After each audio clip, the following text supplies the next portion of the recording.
오늘 하나님의 말씀은 시편 1편입니다.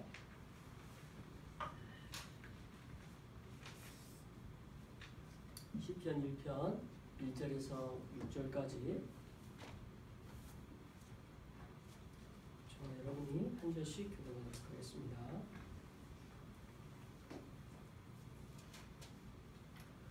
복 있는 사람은 악인들의 꾀를 따르지 아니하며 죄인들의 길에 서지 아니하며 오만한 자들의 자리에 앉지 아니하고 오직 여호와의 율법을 즐거워하며 그의 율법을 주야로 묵상하는도다. 그는 시냇가에 심은 나무가 철을 따라 열매를 맺으며 그 잎사귀가 마르지 아니한 같으니 그가 하는 모든 일이 다 형통하리로다. 악인들은 그렇지 아니하며 오직 바람에 나는 겨와 같도다. 그러므로 악인들은 심판을 견디지 못하며 죄인들이 의인들의 모임에 들지 못하리로다. 무릇 의인들의 길은 여호와께서 인정하시나 악인들의 길은 망하리로다. 아멘. 그동안 잘 지내셨습니까? 이렇게 모여서 예배드릴 수 있는 게 얼마나 기쁘고 감사한 일인지 모르겠습니다. 전 세계적으로 이번 상황을 전시 상태로 비교할 정도로 굉장히 힘들고 어려운 기간이었는데 참 우리나라는 이런 상황들을 잘 하나하나 또 필요에 따라서 해결해가는 것 같아서 감사하고, 그러나 또 앞으로 어떤 일이 또 일어날지 우리는 알 수가 없어서 늘 마음에 준비를 하고 있어야 될 것 같습니다. 지난주까지 우리가 에스겔서 말씀을 봤습니다. 에스겔서 말씀으로 47장 말씀까지 살펴봤는데, 이제 생명수의 강이 어떻게 흘러넘치는지에 대한 내용으로 마무리되고, 이제 오늘 시편 1편으로 들어가서 이때 당시에 그때 당시의 상황과 또 시편 기자들이 말하고자 하는 어떤 찬양의 내용인지를 들여다보면서 우리 각자에게도 각자의 하나님께 올려드릴 노래가 있고 시가 있었으면 참 좋겠다. 시편을 보면서 그런 생각을 먼저 합니다. 우리도 얼마든지 찬양할 수 있고 얼마든지 하나님께 시를 드릴 수 있잖아요. 제가 중고등학교 시절 때 한 번은 이렇게 가을에 하늘을 쳐다봤는데 파란 게 너무 파래서 내가 늘 하늘을 봤는데 하늘이 이랬나? 이런 생각이 확 들 정도로 하늘을 보고 놀란 적이 있어요. 거의 하늘을 안 보고 살았던 거죠. 파랗다는 걸 알고만 있었지. 그때 자연이 참 놀랍다. 그때는 신앙의 어떤 고백이 명료하지 않을 때인데 참 내가 알 수 없는 무궁무진한 게 있구나. 하늘의 그 드넓음에. 근데 그 찬송가 중에 하늘을 칠판 삼아서 그 하나님의 사랑을 바닷물을 먹물 삼아서 기록해도 끝이 없다라는 그 고백을 하는 것을 보면서, 야, 우리 시편과 같은 그런 찬양의 기자들이 이런 감수성을 가지고 노래를 했겠구나. 그리고 또 한 번은 달을 보는데 이런 생각이 들어요. 이제 그때 예수님 믿고 나서 근데 달을 보니까 달이 또 너무 이쁜 거야. 한 번도 이쁘다고 생각한 적이 없는데, 와, 근데 그때 딱 머릿속에 스쳐 지나간 생각이, 저 달을 보고 얼마나 많은 그리스도인들이 하나님을 찬양했을까. 그리고 이 시간 이 순간 나도 잊지 않고 하나님께 이 감사의 마음을 고백해야겠다라는 마음을 표현한 적이 있습니다. 갑자기 그 이야기 왜 하냐면 시편은 그런 감성이 필요해요. 우리가 시상과 이 시에 대한 깊은 울림을 우리 마음 안에 갖도록 하는 게 참 중요한 게 저는 시편이라고 평가합니다. 시편은 그런 감수성을 가지고 압축되어 있고 음율이 있고 노래가 있는 것이에요. 실제 우리 눈에 보여져 있는 이 시편에는 다 한글로 번역이 돼서 어떤 그 시조와 같은 음율도 다 사라졌고 그 글자에 있는 그 그 어떤 글자 수와 글자의 리듬 다 사라져 버렸잖아요. 그죠? 근데 이게 그대로 남아있는 게 우리가 시고 또 노래가 있는 게 시인데 그게 다 사라져서 너무 아쉽습니다. 그런데 그게 있다는 것을 우리가 알고 시편을 보면 좋겠습니다. 오늘 이 편은 이 1편에 대한 시를 누가 썼느냐, 많은 분들은 다윗이라고 봅니다. 뭐 꼭 다윗이 아닐 수도 있겠지만 저자가 시편에는 무명으로 되어 있거나 알 수 없는 경우도 있는데 1편은 다윗이라고 보고요. 많은 시편의 저자가 다윗입니다. 그래서 다윗은 우리가 잘 알던 양치기 소년, 양을 치던 소년이었다가 하나님께서 부르셔서 장군으로 또 도망자 신세였다가 왕으로서의 삶을 살았던 그런 분입니다. 근데 이 시편의 그의 시상 안에는 딱 느껴지는 거 한 가지가 이거예요. 정말 하나님을 사랑했다. 하나님을 사랑하는 그 사랑의 고백이 이 시 안에 고스란히 남아있는 것이 특징입니다. 저도 시편을 보면서 그런 상상을 합니다. 아, 나도 이런 하나님에게 되어진 나의 하나님에 대한 사랑의 고백 꼭 하고 싶다. 그런 고백이 있습니다. 여러분 각자에도 앞으로 이제 시편을 매일매일 묵상하는 가운데 있을 텐데 그러면서 여러분이 하나님께 드리는 시, 나의 사랑의 고백 그것을 하나님께 드리는 은혜가 있으시기 바랍니다. 자, 1절부터 우리가 한 절씩 이제 살펴보도록 합시다. 같이 읽겠습니다. 시작. 복 있는 사람은 악인들의 꾀를 따르지 아니하며 죄인들의 길에 서지 아니하며 오만한 자들의 자리에 앉지 아니하고. 자, 우리의 시의 시작은 복 있는 사람은 이라고 시작을 하죠. 그러면 본래 원어는 어떻게 되어 있나 봤더니 복 있는 사람은 이라고 표현하지 않아요. 이렇게 나와요. 우리나라 말대로 직역을 하면 얼마나 복된 일인가, 이 얼마나 축복된 일이냐, 이 얼마나 행복한 일이냐, 이런 식으로 시작해요. 시작이. 그러니까 사람은 이거 없어요. 복 있는 사람은, 근데 우리나라 말로 의역을 할 때 가장 자연스러운 표현일 수밖에 없어요. 이게 우리는 그 원어로 오면 이제 감탄사와 탄성과 그 희열과 이 얼마나 감격스러운 일이냐, 뭐 이런 감격으로 시작하거든요. 문장 시작이. 그래서 그 감격으로 이건 정말 복되고 감격스러운 일이다. 그리고 나서 1절이 시작됩니다. 그리고 나서 악인들의 꾀를 따르지 아니하며 이어지죠.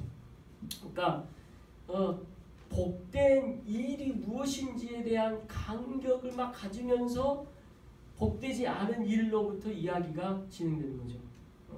그것이 첫 번째 나오는 게 악인들의 꾀를 따르지 않는 거라는 거죠. 그래서 참 이 고백이 생각을 많이 하게 됐습니다. 왜 이 다윗은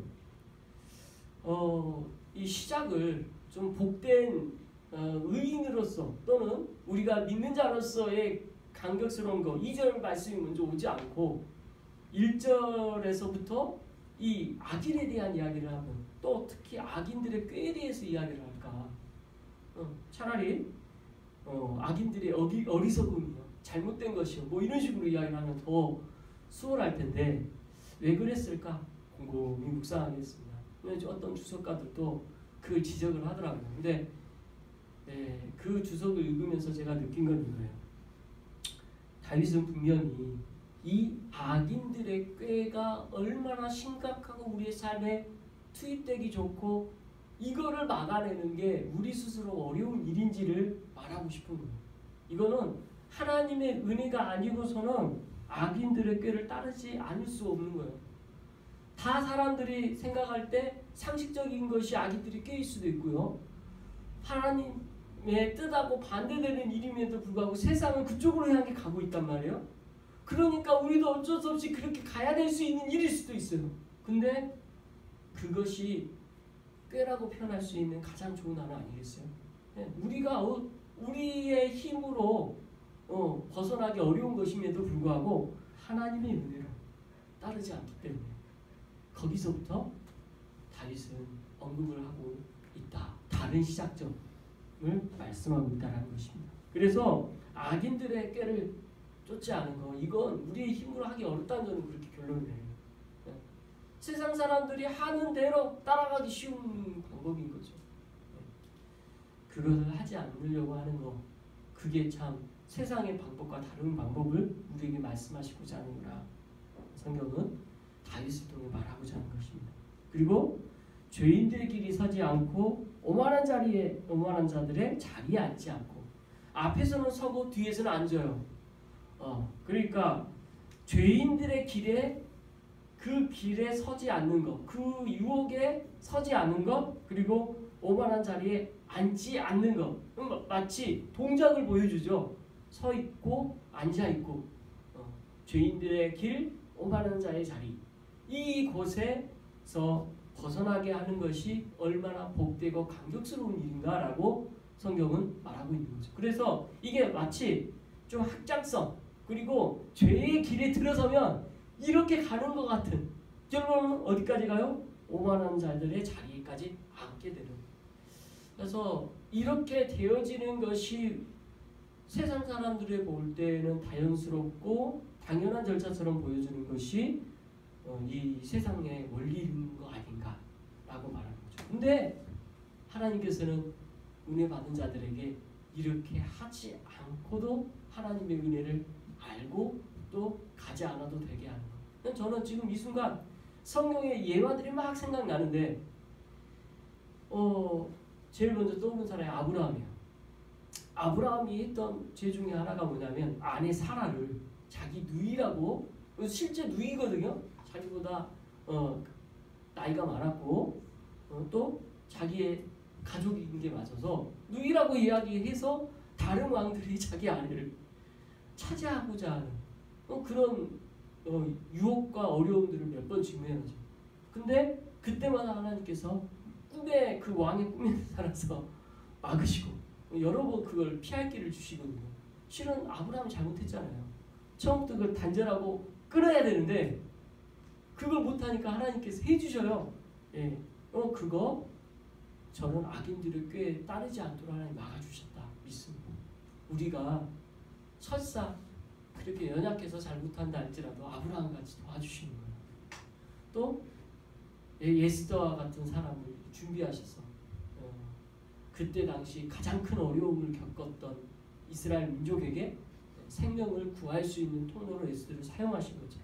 이게 악인들의 꾀를 따르지 않고도 하나님께서 보호하시고 막고 인도하시는 것들이 성경에 많이 나오는 거죠. 그래서 기도해야 됩니다. 우리 입으로는 악인들의 꾀에 따르는 게 쉽지 않은 겁니다.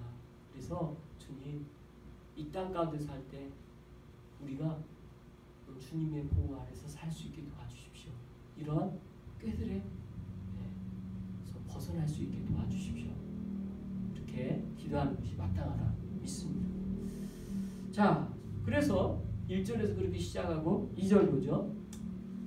자, 같이 한번 읽어봅시다. 시작.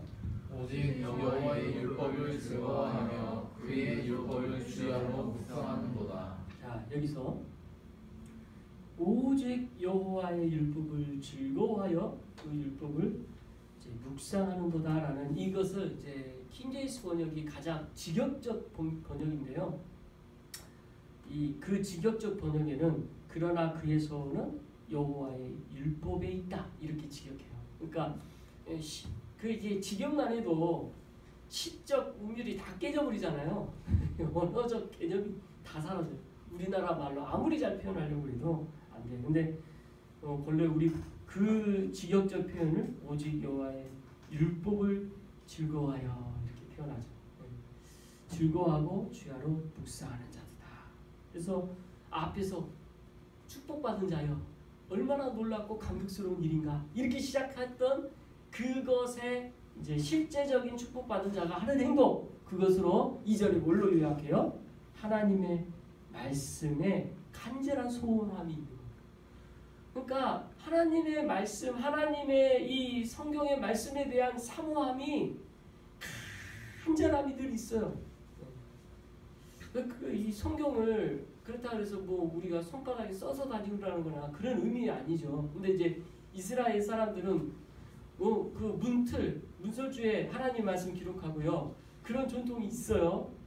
이마에 붙이고 뭐 이렇게 할 정도로 하나님의 말씀을 늘 가장 잘 보이는데 늘 있도록 하게 하는 거, 이거를 강조 실제 했죠. 근데 우리에게 이 말씀은 실제로 뭐 그렇게 하라고 지시하는 건 아니지만 더 중요한 건 뭐예요? 우리의 마음의 바래, 우리의 생각에, 우리가 늘 생각하고 의식하는 그 모든 순간순간에 뭘 생각해요? 하나님의 말씀을 생각하고 여호와의 율법이 늘 우리 삶 가운데 같이 있는 거예요. 하나님 말씀에 대한 소원함이 같이 있는 거예요.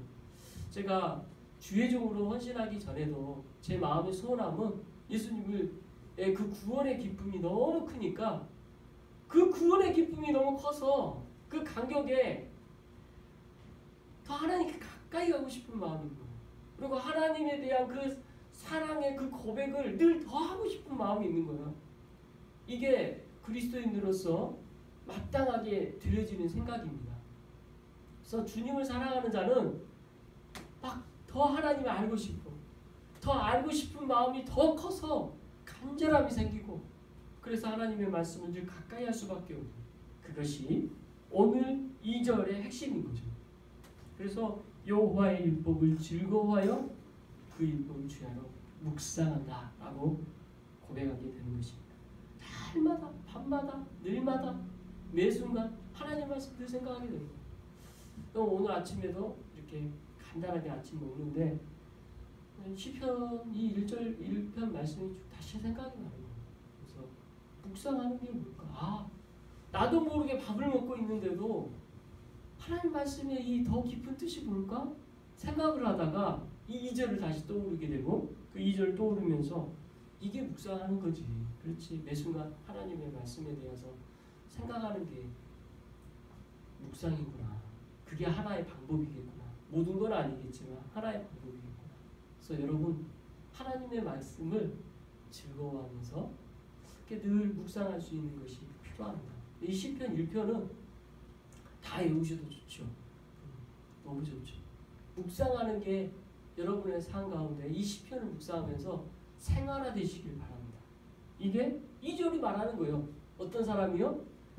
이 복된 감격스러움을 아는 사람들인 거예요. 하나님의 사랑에 그 흠뻑 빠져서 그 사랑 가운데 거하는 사람들만이 할 수 있는 일이에요. 그게 복된 자들이죠. 그것이 저와 여러분의 삶 가운데 있길 바랍니다. 그래서 2절은 아주 짧지만 아주 임팩트 있게 우리에게 여호와의 율법을 어떻게, 하나님의 말씀을 어떻게 우리가 묵상해야 되는지를 보여주는 한 절인 것입니다. 그래서 참 이렇게 살 수 있기를 간절히 바랍니다. 3절 같이 계속 읽어봅시다. 시작. 그는 시냇가에 심은 나무가 철을 따라 열매를 맺으며 그 잎사귀가 마르지 아니함 같으니 그가 하는 모든 일이 다 형통하리로도다. 자, 여기서 시냇가에 심은 나무죠.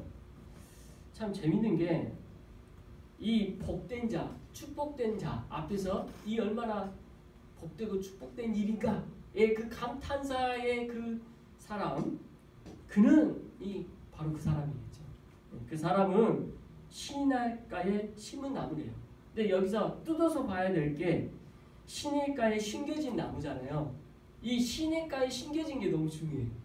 시냇가에 심겨진다라는 것은 그냥 아무렇게 있는 게 아니고 딱 그 장소 거기에 심으신 거예요. 그 위치에 있는 거예요. 그러니까 그 자리에 그렇게 있는 게 택함 받은 거죠. 여러 그냥 막 놓여져 있는 나무가 아니라 그 자리에 딱 있게 하신 거예요. 이게 우리가 부름받아 교회에 있는 것과 마찬가지예요. 주님의 은혜로 하나님의 말씀에 이 자리에 옮겨진 게 그거 심겨진 나무와 같이 저와 여러분을 심기게 하신 거예요. 이게 어디로 연결돼요? 지난주 봤던 에스겔서 47장에 생명수의 강이 흐르고 그 좌우에 생명나무가 열린 것처럼, 생명나무에 그것을 양분을 통해 많은 열매를 맺는 거 다 연결되죠. 그것처럼 우리는 하나님의 은혜의 말씀을 공급받아 이 자리에서 하나님의 말씀으로 열매 맺게 하시고 자라게 하시고 하는 이 심겨진 나무, 이것이 그 자리를 보여주는 거죠. 근데 어디에 심겨졌냐? 시냇가에, 영원한 생명수의 이 말씀을 쭉 공급받을 수 있는 그 시냇가에 그는 심겨진 자다라고 비유적으로 말씀하고 있습니다. 그래서 우리는 이런 시냇가에 심겨진다는 거죠. 하나님의 말씀을 잘 공급받을 수 있는 그런 은혜 가운데 거하는 자, 이게 시냇가에 심겨진 나무라 할 수 있습니다. 철을 따라 열매를 맺으며, 그래서 매 계절마다 열매를 맺는데요. 근데 이제 참 여기서도 하나 또 묵상을 해야 될 게, 이 철이라는 게 때잖아, 때. 때에 따라서 열매를 맺는데요.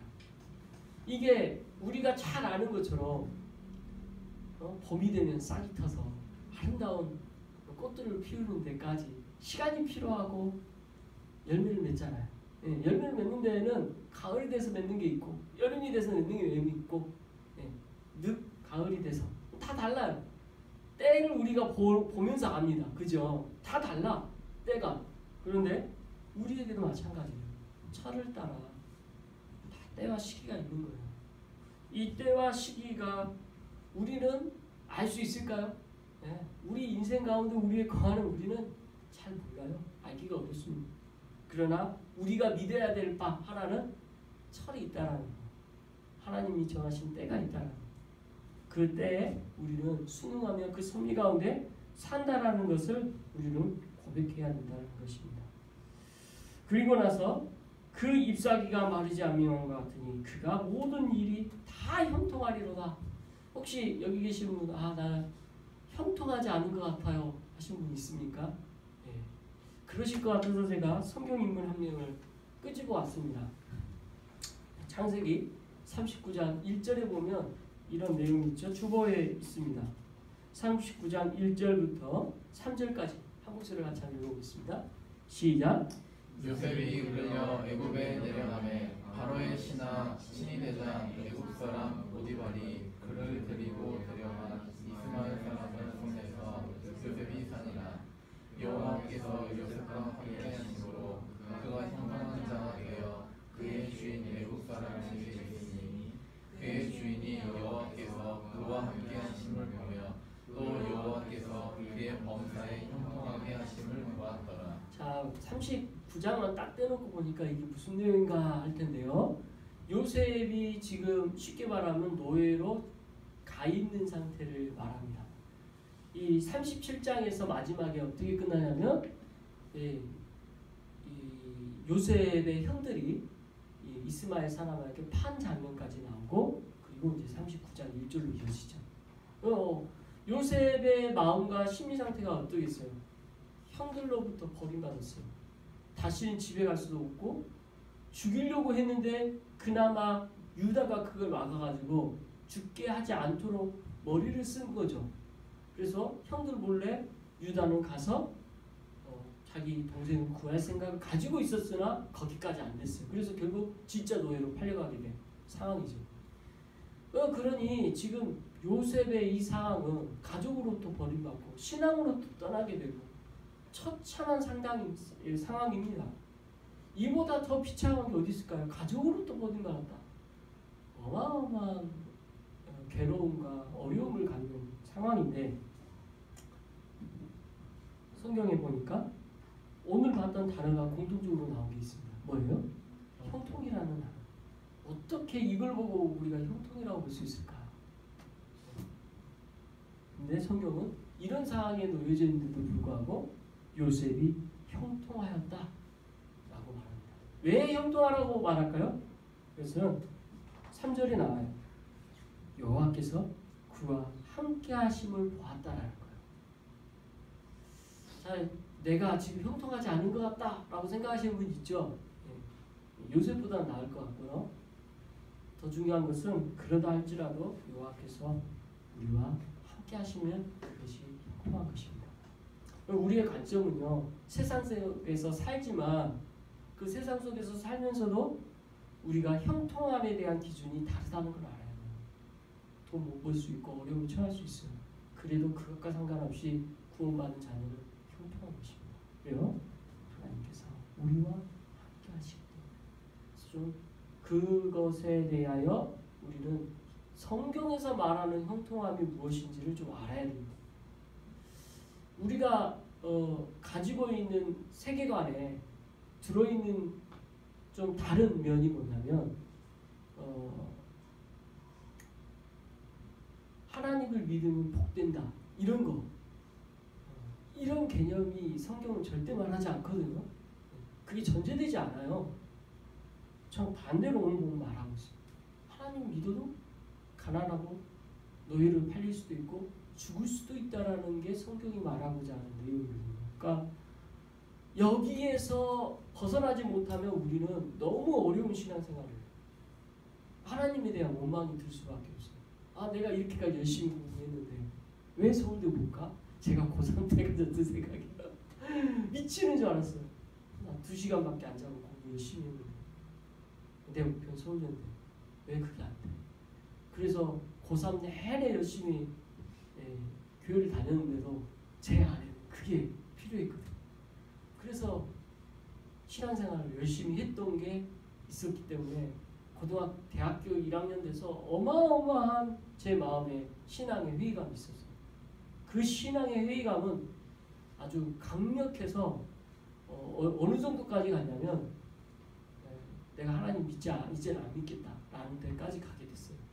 근데 하나님께서 그때 이제 돌이켜서 하나님을 진짜 알게 하신 거죠. 우린 그런 신앙을 가질 수도 있어요. 그러나 그 또한 하나님을 알게 하는 과정이에요. 사도 바울도 예수님을 온전히 알기까지 하나님의 방법이 있잖아요. 오늘 성경은 그것을 말하고 있습니다. 자, 그런 생각으로 3절 말씀 다시 한번 읽어봅시다. 같이 읽겠습니다. 시작. 그는 시냇가에 심은 나무가 철을 따라 열매를 맺으며 그 잎사귀가 마르지 아니함 같으니 그가 하는 모든 일이 다 형통하리로다. 자, 여기서 형통함이 그럼 눈에 보이는 어떤 것을 다 말하지 않고 오히려 이 형통은 눈에 보이지 않은 것이 더 많은 거야. 눈에 보이지 않은 형통. 물론 이 땅 가운데 살면서 아브라함처럼 부자로도 살 수 있고 왕으로도 살 수 있고 세상에서 명예와 권력도 가질 수도 있습니다. 그렇게 하실 수도 있는 게 하나님이세요. 그걸 부인한 게 아니에요. 가난하게 살아라는 거 말하려고 하는 거 아니에요. 절대 그렇지 않습니다. 그런데 우리의 더 고결하고 귀하고 형통함 어디 있냐는 거예요. 뭐 어디 있어요? 하나님이 우리와 함께 하심에 있고 그것이 구원과 관련된 거에 더 초점이 있다는 것을 말씀드리고자 합니다. 그걸 다윗은 알았을까 몰랐을까요? 안 살아요. 그래서 복된 거예요. 우리의 가치, 이 땅 가운데 가치, 형통, 그게 영적인 곳에 있었음을 알았고 그 가치에 감격하여 여호와의 말씀을 묵상하는 자였다는 사실을 기억해야 됩니다. 참 그래서 우리가 이쯤에서 질문해야 될 게 뭐냐면요. 그러면 세상에서 우리는 어떻게 살아야 될까요? 성경이 그걸 다 답할까요? 여러분 원리는 말씀하세요. 원리는. 뭐든지 원리는 말씀하셔. 그러나 답을 주진 않아요. 그리고 세상의 삶은 단순하지 않아요. 그리고 교회는 답 주는 곳이 아니에요. 교회는 답하려고 해서도 안 돼요. 목회자는 우리의 삶에서 그 모든 것을 답하려고 하는 것 순간 그게 오히려 하나의 기준이 돼서 그게 자책감을 만드는 계기가 되고 그것이 오히려 역행해요. 그리고 그런 게 아닌 것 같아요. 목회자는 뭐에 초점이 있어야 돼요? 하나님과 함께 하심과 구원과 보이지 않는 영적인 것에 있어야 되는 것이 맞아요. 그게 하나님의 나라에 말씀하고자 하는 그 진리의 내용을 말하는 거죠. 근데 자꾸 이게 세상과 우리가 사니까 연관되어지고 그게 합쳐지고 그걸 쫓게 돼 있어요. 이게 혼란스럽게 만드는 게 저는 악인의 꾀인 것 같아요. 이걸 구별할 수 있어야 됩니다. 다윗은 그거 하려고 노력하십니다. 제가 볼 때. 그리고 왕까지 됐지만 그럼에도 이 나라의 진정한 왕은 당신 하나님이십니다라는 고백을 왕이 돼서도 그가 죽기 직전까지 그 마음을 한결같이 지킨 사람이고 그래서 내 마음에 합한 자라는 수식어가 붙는 하나님께서 가장 기뻐한 자가 될 것입니다. 저와 여러분도 이 땅 가운데 살 때 어려움을 경험할 수 있고 그 어려움 가운데 여러 가지 놓일 수 있어요. 그러나 영적인 거에 대한 것과 또 세상에 살아가는 방식은 별개인 거예요. 지혜가 필요합니다. 자, 그리고 나서 이제 4절 말씀 봅시다. 같이 읽겠습니다. 시작. 악인들은 그렇지 아니하며 오직 바람에 나는 겨와 같도다. 네, 이제 또 다시 악인에 대한 이야기를 하죠. 그 악인에 대한 비유를 뭘로 해요? 바람에 나는 결이에요. 결. 아무 소망이 없는 결하고 말하고 있습니다. 악인에 대하여 앞에서 이야기를 할 때 오만한 자는 자리에 앉지 않는 것까지 악인의 꾀, 그 악인의 꾀가 얼마나 심각하고 우리를 처절하게 만들고 거기서 빠져나게 나가기 어려운지를 다윗은 알았고, 그래서 그 악인의 꾀에 대하여 먼저 이야기 안 할 수밖에 없었던 거예요. 할 수밖에 없었던 거죠. 그래서 그 악인의 꾀에 대하여 아주 함축적으로 열거하고 있고 그 자리로 가지 않게 하나님께서 막으시고 인도하신 것에 대한 그 복됨에 대하여 감격하고 있는 것입니다. 그러면서 이 악인들의 결과는 뭐였냐? 결국 바람에 나는 겨와 같다고 오늘 본문은 말하고 있습니다. 5절 읽습니다. 시작. 그러므로 악인들은 심판을 견디지 못하며 죄인들이 의인들의 모임에 들지 못하리로다. 자, 여기서 악인들에 대하여 또 한 가지 이야기하죠. 심판을 견디지 못하는. 우리가 알아야 될 것은요, 심판이 있다는 것을 알아야 돼요. 악인도 있고 의인도 있고 다 하나님의 백보자 심판 앞에 설 겁니다. 이거는 아직 우리에게 이루어지지 않은 마지막 종말의 사건의 한 가지죠. 이건 아셔야 돼요. 다 심판 때 섭니다. 우리에게서는 상급 심판이겠죠. 그러나 악인들에게서는 견디지 못하는 정죄의 심판이 될 것입니다. 그래서 다윗 또한 그것을 알고 있었던 거죠. 마지막에 있어질 그 심판, 그 심판에 대해서 악인들이 견디지 못할 것이고 죄인들이 의인들의 모임에 들지 못할 것을 성경은 말하고 있습니다. 우리가 이 땅에 근데 살 때는 악인인지 의인인지 우리가 구별하기 어려워요. 그 구별하라는 말이 아니에요. 그리고 나는 의인이다 막 그래서 감사하며 감격하며 그런 의미도 아니에요. 이 말씀은 말 그대로 이 땅 가운데 살고 있는 우리들에게 대한 비유죠. 악인들의 최종의 결과, 그 최종의 결과에 대한 것을 그 무거움을 보여주고 있는 말씀입니다. 그래서 경종을 울리는 말씀인 거죠. 하나님의 말씀을 사모하고 사랑하는 자들에 대하여 더 사랑하고 그렇게 사랑할 수 있게 격려하는 말씀이 되는 것입니다. 자, 6절 말씀 이제 마지막 좀 봅시다. 같이 읽겠습니다. 시작. 무릇 의인들의 길은 여호와께서 인정하시나 악인들의 길은 망하리로다. 네. 자, 6절 말씀 마지막 절도 의인의 길과 악인의 길로 비유하며 끝납니다. 의인의 길은 뭐예요? 하나님께서 인정하신다고 나오고 악인의 길은 뭐예요? 망한다고 정리합니다. 그래서 참 짧은 시지만 의인의 길에 서는 것에 대하여 무엇인가를 시작하는 게 이제 시편 1편인 거죠. 그래서 많은 묵상을 하게 합니다. 제가 설교회에서 담았던 이 말씀 안에 있는 내용이 실제로 하나님께서 우리에게 주시고자 하는 말씀의 어떤 그 무한한 그 강안에 일부일지도 몰라요. 여러분들 더 묵상하시기 바랍니다. 여러분에게 주시고자 하는 하나님의 말씀을 직접 주시고자 하는 말씀이 더 깊게 있을지도 모른다 저는 생각됩니다. 그래서 이 말씀을 일주일간 묵상하시면서 의인이 악인이 복된 자가 뭔지 묵상하시고 그리고 그 뜻이 무엇인지 알기로 합니다. 한 사람을 더 제가 소개했습니다. 주보에 욥이라는 사람이죠. 욥이 했던 고백이 있습니다. 23장 10절 말씀이죠. 같이 한번 읽어봅니다. 시작. 그러나 내가 가는 길을 그가 아시나니 그가 나를 단련하신 후에는 내가 순금같이 되어 나오리라. 자, 하나님께서는 우리를 머리털까지 세시는 하나님이세요. 우리의 모든 것을 아시는 하나님으로 우리를 하나님 고백합니다. 그 고백 가운데 욥도 그걸 알았고요. 그 욥의 고백에 하나님께서는 우리가 어떻게 하시는 것을 아시고 그래서 우리의 삶을 어떻게 인도하시냐? 욥이 보기에는 나를 단련하시는 정금같이 순금같이 되게 하실 것에 대한 기대감을 가집니다. 실제 그의 인생 가운데 그 스스로의 노력을 가장 많이 한 사람이 욥이죠. 예. 그래서 당대에 하나님 앞에 가장 정결하게 살려고 했던 그이조차도 그가 고백했던 고백은 이거죠. 내가 하는 게 아니라 하나님이 나를 단련하신 후에 나를 그렇게 정금과 같이 순금같이 나오게 하신다라는 고백을 합니다.